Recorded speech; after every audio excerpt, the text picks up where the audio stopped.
Penanda jalan berwarna putih itu muncul lagi di hadapan lampu lori, membelah kegelapan malam yang pekat.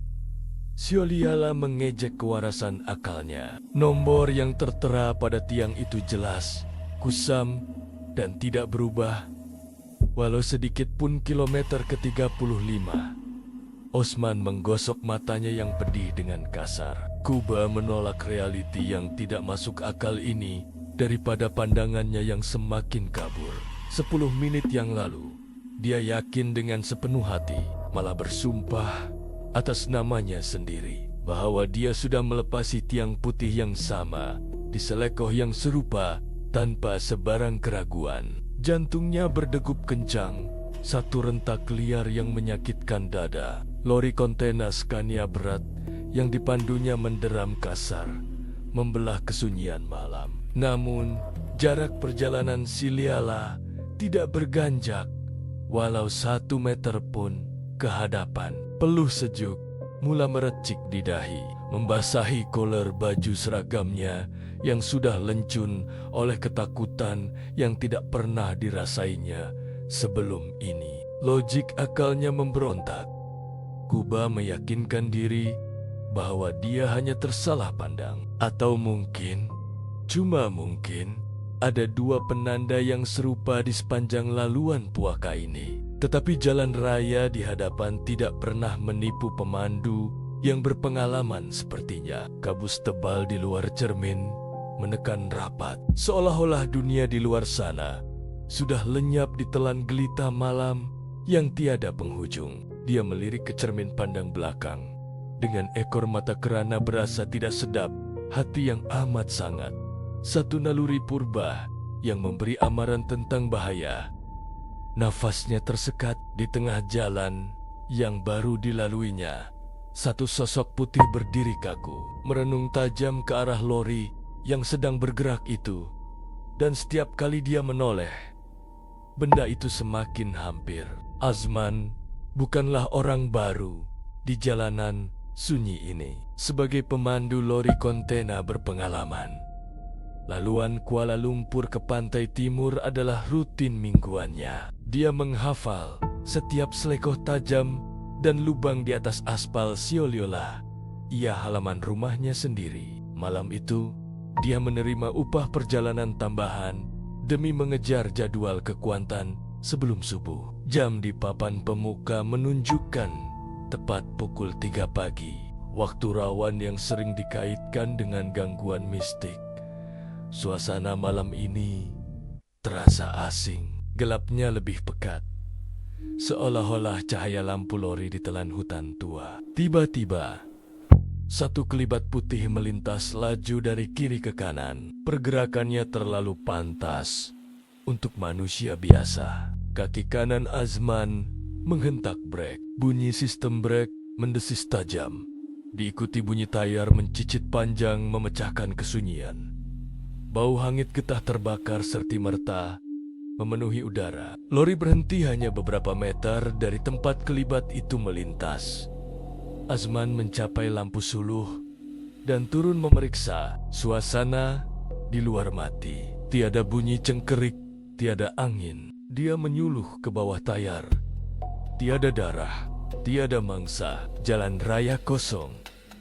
Namun, bulu tengkuknya meremang tegak. Bau bunga kemboja yang kuat bercampur bau tanah basah menusuk hidung. Bau itu mengepung lori dari segenap arah. Osman menafikan nalurinya. Dia memujuk hati bahwa dia hanya mengantuk. Dia naik semula ke kabin dan menghidupkan enjin. Sebaik sahaja lori bergerak, enjin terasa berat. Seolah-olah ada muatan gaib yang baru sahaja menumpang di belakang. Osman terus memandu. Matanya terpaku pada garis putih yang timbul tenggelam di balik kabus. Sepatutnya dia sudah melepasi selekoh berbahaya dan menuruni bukit kebentong. Namun, realiti di hadapannya memutarbelitkan akal. Kabus menipis dan dia melihat papan tanda itu lagi. Kilometer ke-35, selekoh yang sama.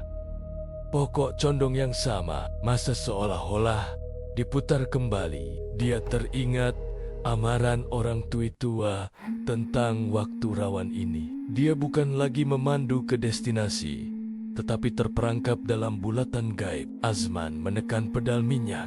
Cuba memecut keluar, namun meter kelajuan terkunci pada angka 80. Tiba-tiba, radio hidup sendiri. Bunyi statik nyaring memenuhi kabin. Di sebalik bunyi itu, terdengar suara ketawa halus dari tempat duduk penumpang sebelah. Suara itu manja, tetapi penuh niat jahat. Osman tidak berani menoleh. Dia tahu dia tidak berseorangan. Lidahnya keluh untuk membaca ayat suci, seolah-olah ingatan itu dipadamkan. Dia menjeling ke cermin sisi kiri. Sosok itu semakin hampir. Pusingan pertama di bahu jalan, pusingan kedua di penghadang besi. Kini, sosok itu bergayut di tepi trailer. Kain putih lusuh berkibar, rambut kusut menutupi wajah. Lori terasa seperti merangkak dalam lumpur. Kemudian, papan tanda itu muncul lagi. Terowong karak, kali kelima. Gedegang, bunyi hentakan kuat di atas bumbung kabin. Bunyi itu turun ke bonet. Satu tangan pucat dengan kuku hitam menjengkam besi. Perlahan-lahan, kepala sosok itu muncul. Wajahnya hancur, matanya merah menyala. Ia bukan lagi penumpang. Ia mahu mengambil alih steering. Osman sadar, dia tidak boleh lari dengan kelajuan. Enjin yang menderam itu menariknya semakin jauh ke dalam alam gelap mereka. Pesan arwah atuknya terngiang jelas. Jika disesatkan di jalan yang lurus, matikan langkah. Melawan setiap naluri untuk memecut. Azman melepaskan pedal minyak dan menghentak brek tangan. Dia memula steering ke lorong kecemasan sambil beristighfar. Lori itu bergegar hebat, seolah-olah benda di atas bonet sedang mengamuk. Suara ketawa halus bertukar menjadi hailian yang memekakan telinga.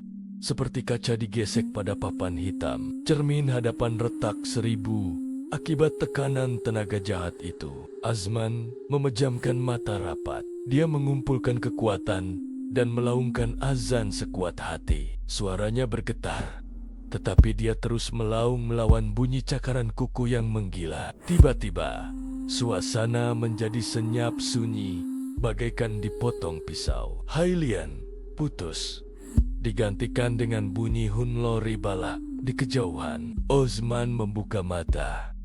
Kabus tebal lenyap. Dia melihat ke hadapan, dan darahnya terus kering. Lori itu bukan berhenti di lorong kecemasan. Tayar depannya berhenti hanya beberapa inci, tergantung dari bibir gaung curam yang gelap. Rupanya, sepanjang gelung masa itu, makhluk itu bukan memusingkannya di atas jalan raya. Ia sebenarnya memandu Azman lurus ke arah jurang maut. Ini secara perlahan-lahan. Azman sampai di hentian genting sempah dengan tangan menggigil. Dia tidak berani menoleh ke cermin pandang belakang lagi. Pengajarannya mudah. Karak sentiasa memerhati. Jangan sesekali menegur apa yang Anda nampak. Langgan saluran ini untuk lebih banyak kisah benar yang menyeramkan.